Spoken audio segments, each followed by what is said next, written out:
Alors, ici, on va voir les réactions à simple déplacement. Donc, on va écrire ici réaction à simple déplacement. À simple déplacement. Voilà, réaction à simple déplacement. Alors, que ça veut dire réaction à simple déplacement? On va prendre un exemple. Par exemple, disons que GZN, donc on va faire exemple. Disons que j'ai Zn qui va réagir ou bien qui se retrouve avec, par exemple, le CuNO3 2. D'accord? Supposons que dans une substance, j'ai CuNO3 2 et puis il y a du zinc à côté qui se joint. Est-ce que la réaction va se faire ou non? Eh bien, tout simplement, il faut regarder. Ça, c'est un métal. Le Zn est un métal. Le Cu est un métal. Et le NO3, c'est une polyatomique. Polyatomique. Alors, le métal, lui, il est positif. Tous les métaux, toujours, sont positifs. Le polyatomique, il est négatif N. Eh bien, qu'est-ce qui va se passer? Le Zn, lui, il aimerait bien prendre la place du cuivre. Ok? Et lui, pourquoi? Parce qu'on a dit que tous les atomes réagissent pour être stables. Alors, le Zn, ici, il est tout seul. Il va dire, ben, il n'y a que les NO3. Est-ce que je peux prendre la place du cuivre et le cuivre le chasser? En quelque sorte, c'est une compétition. Donc, on va faire une compétition entre Zn et le Cu. Pour gagner quoi? Pour gagner le NO3. Donc, j'ai ici le NO3 qui est négatif. Le Zn, lui, il est positif de plus. Le Cu, il est positif, par exemple, de plus. Et le NO3- qui est négatif. Donc, il y aura entre le Zn de plus et le Cu, il y a une compétition. C'est parce qu'on l'appellera une simple déplacement. Maintenant, est-ce que le Zn va être capable de faire ça ou non? On doit regarder ce qu'on appelle une série. La série de réactivité des métaux. Eh bien, la voilà. Ça, c'est ce qu'on appelle la série de réactivité des métaux. Ça nous donne les métaux, il compare en fait les métaux un par rapport à l'autre. Alors, je vais écrire encore notre réaction ici. J'ai le Zn plus le CuNO3 2. Est-ce que le Zn sera capable de déloger le cuivre ou non? Eh bien, en regardant le tableau, je regarde où est-ce qu'il est le Zn et où est-ce qu'il est le Cu. Le Zn, où est-ce qu'il est? C'est-à-dire le zinc. Le zinc, il est là. Et le cuivre, il est là. Ah, le zinc est plus fort que le cuivre. Pourquoi? Parce que plus je suis haut dans la liste d'ordre d'activité, plus je suis réactif. Donc le zinc est plus réactif que le cuivre et par suite le zinc va être capable de déloger le cuivre.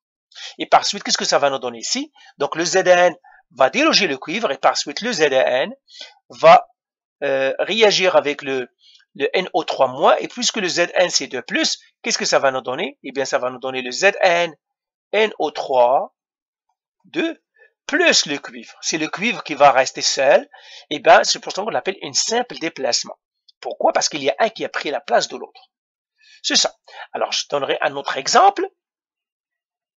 Par exemple, disons que j'ai... Donc, ça, c'est le premier exemple. Deuxième exemple. Disons que j'ai le hydrogène, donc H2, l'hydrogène, plus l'oxyde de fer 2, de fer 3, c'est-à-dire Fe2O3. Est-ce que ça va me donner? Eh bien, l'hydrogène ici, il va jouer le rôle de positif. Pourquoi? Parce que même si c'est un non-métal, lui, il va perdre plus d'électrons qu'eux. Donc, il va rentrer en compétition avec le fer. Alors, est-ce que l'hydrogène peut déplacer le fer ou non? Donc, la compétition, ça serait entre l'hydrogène et le fer. Est-ce que l'hydrogène peut prendre la place du fer? Eh bien, tout simplement, je regarde dans le tableau ici. Où est-ce qu'il y a l'hydrogène? Il est là. Alors, je vais effacer ici. L'hydrogène, il est là. Et le fer, où est-ce qu'il est? Est-ce qu'il est plus haut? Oui, il est plus haut. Eh bien, l'hydrogène ne sera pas capable de faire la réaction. Donc, celle-là ne sera pas faite. Donc, celle-là, on va dire impossible. Ben, impossible, ça veut dire, selon cas, ne se fera pas. Ne se fera pas. Pourquoi? Parce que l'hydrogène n'est pas assez fort pour déloger le fer. Le fer est très fort, donc il va garder son oxygène ici. Ok. Alors voilà, donc je vous ai dit, alors je vous donnerai un dernier exemple ici tout. Donc Je vais faire celui-là. Ouais, un dernier exemple. Je prendrai celui-là, par exemple. L'aluminium et l'hydrogène. Troisième exemple. J'ai l'aluminium plus H2SO4. Est-ce que cette réaction va se faire ou non? L'aluminium, lui, il va rentrer en compétition avec l'hydrogène pour le SO4-. Pourquoi? Parce que l'aluminium, il est positif, il veut avoir un moins. Donc, l'aluminium va rentrer en compétition avec l'hydrogène. Est-ce que l'aluminium va être capable de diriger l'hydrogène? Il suffit de regarder le tableau des réactivités des métaux. Eh bien, l'hydrogène, il est là, et l'aluminium, où est-ce qu'il est? Il est en haut. Eh bien, l'aluminium va être capable de déloger l'hydrogène. Et par suite, qu'est-ce qui va se passer? L'hydrogène va perdre sa place. Et qu'est-ce qui va se passer? Eh bien, j'aurai l'aluminium qui va réagir avec SO4 de moins. N'oubliez pas que ça, c'est une polyatomique. Et qu'est-ce que ça nous donnerait? Parce que l'aluminium, c'est 3+, eh bien, ça nous donnerait Al2, SO4, pardon, 3. SO4, 3, plus l'hydrogène. Alors attention, l'hydrogène, on ne peut pas écrire H tout seul.